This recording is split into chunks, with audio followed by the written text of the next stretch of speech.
approve of everything." And she withdrew.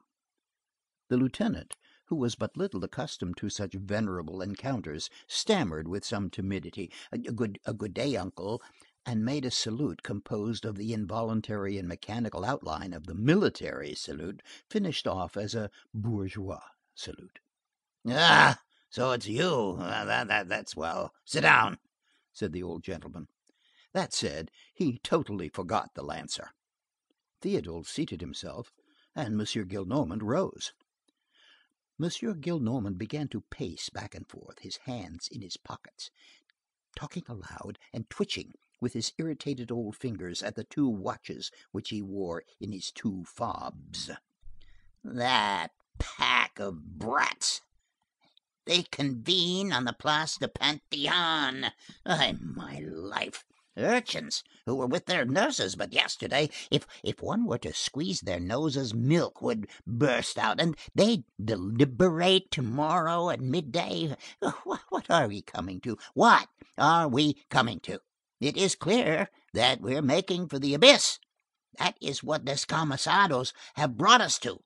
To deliberate on the citizen artillery, to go and jabber in the open air over the gibes of the National Guard, and with whom are they to meet there?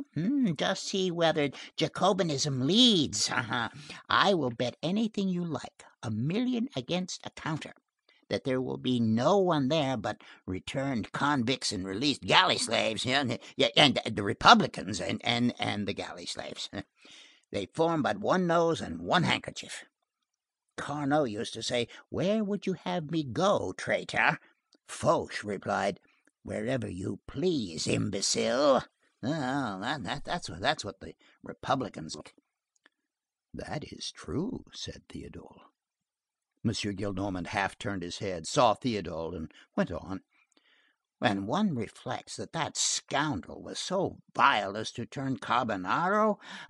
Why did you leave my house to go and become a Republican? In the first place, the people want none of your republic. They have common sense. They know well that there always have been kings and that there always will be.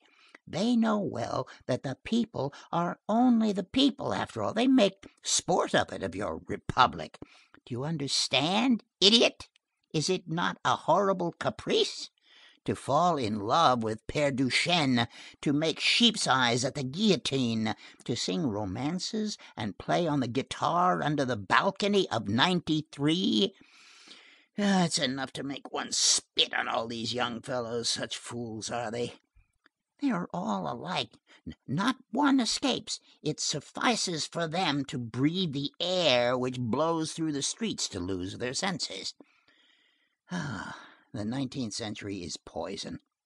The first scamp that happens along let his beard grow like a goat's, thinks himself a real scoundrel, and abandons his old relatives. He's a Republican, he's a romantic. What does that mean, romantic? Do me the favor to tell me what it is. All possible follies. A year ago they ran to Hernani. Now, just to ask you, Hernani antithesis, abominations, which are not even written in French. And then they have cannons in the courtyard of the Louvre. Well, such are the rascalities of the age. "You are right, uncle," said Théodule. M. Gillenormand resumed. "Cannons in the courtyard of the museum. Now, for what purpose? Do you want to fire grape shot at the Apollo Belvedere? What are those cartridges to do with the Venus de Medici? Oh, the young men of the present day are they're all blackguards. What a pretty creature is their Benjamin Constant. And those who are not rascals are simpletons. Yes, they do all they can to make themselves ugly. They're badly dressed. They are afraid of women. In the presence of petticoats, they have a mendicant air which sets the girls into fits of laughter. On my word of honor, one would say the poor creatures are ashamed of love. They are deformed, and they complete themselves by being stupid. They repeat the puns of Tiercelin and Potier. They have sack coats, stablemen's waistcoats, shirts of coarse linen, trousers of coarse cloth, boots of coarse leather, and their rigmarole resembles their plumage. One might make use of their jargon to put new soles on their old shoes. And all this awkward batch of brats has political opinions, if you please.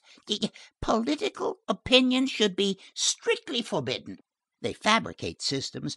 They recast society. They demolish the monarchy. They fling all laws to the earth. They put the attic in the cellar's place, and my porter in the place of the king. They turn Europe topsy-turvy. They reconstruct the world, and all their love affairs consist in staring slyly at the ankles of the laundresses as these women climb into their carts. Oh, Marius, you blackguard, to go and vociferate on a public place, to discuss, to debate, to take measures. They call that measures. Just God! Disorder humbles itself and becomes silly. I have seen chaos. Now I see a mess. Students deliberating on the National Guard. Such a thing could not be seen among the Ojibways nor the Cadadoches. Savages who go naked with their noodles dressed like a shuttlecock, with a club in their paws, are less of brutes than those bachelors of arts, four-penny monkeys. And they set up for judges. Those creatures deliberate and rationate. The end of the world has come. This is plainly the end of this miserable terraqueous globe. The final hiccup was required, and France has omitted it. Deliberate, my rascals. Such things will happen so long as they go and read the newspapers under the arcades of the Odeon. That cost them a sou, and their good sense, and their intelligence, and their heart, and their soul, and their wits. They emerge thence and decamp from their families. All newspapers are pests, all, even the Drapeau Blanc. At bottom, Martinville was a Jacobin. Just heaven, you may boast of having driven your grandfather to despair. That you may. That is evident, said Théodule.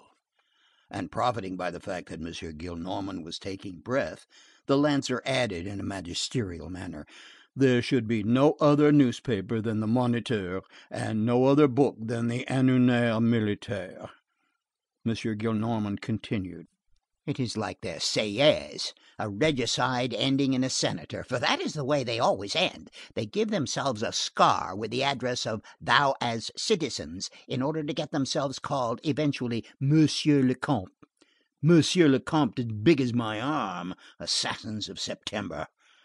The philosopher Sieyès, I will do myself the justice to say that I have never had any better opinion of the philosophies of all those philosophers than of the spectacles of the grimacer of Tivoli. One day I saw the senators cross the Quai Malplaquet in mantles of violet velvet sewn with bees, with hats à la Henri IV. They were hideous. One would have pronounced them monkeys from the tiger's court. Citizens, I declare to you that your progress is madness, that your humanity is a dream, that your revolution is a crime, that your republic is a monster, that your young and virgin France comes from the brothel. And I maintain it against all, whoever you may be, whether journalists, economists, legists, or even were you better judges of liberty, of equality, and fraternity than the knife of the guillotine. And that I announce to you, my fine fellows. Parbleu, cried the lieutenant, that is wonderfully true. M. Gillenormand paused in a gesture which he had begun, wheeled round, stared Lancer Théodule intently in the eyes, and said to him, you are a fool. End of chapters 5 and 6.